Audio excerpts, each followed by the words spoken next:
ресторанға барса, даладан бересіңдер арақты. Машинаны ашық қойып, үйге келсе сарайға бересіңдер. Кімнен қашып жүрсіңдер түсінбеймін. Көздерің ашық, көкірегің қояу. Балдарыңа дұқтарың жетпей. Еркектерді айтам, біздерге ұрсасыңдар келіп, ойбай, қоямын мен қалайда берем деп.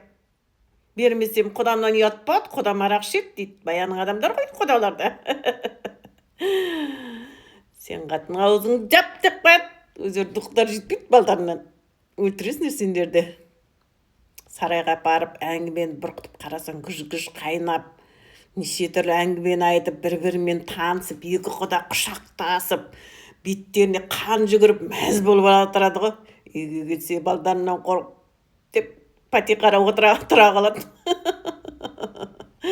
Лучше біздің әкелеріміз қылса барды қойып дастархан палатқа бәрін қойды ғой түгел.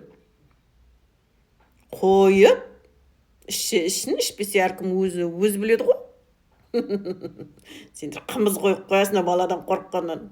Оқымызды ішіп алып, іштері өтеді. Туалеттен шықпайды, өмір қымыз ішпеген адам ғой. Сендерді өлтіресіңдер. Маған тіркеліп қойып басыңдар достар. Ішпегендерің жақсы негізі.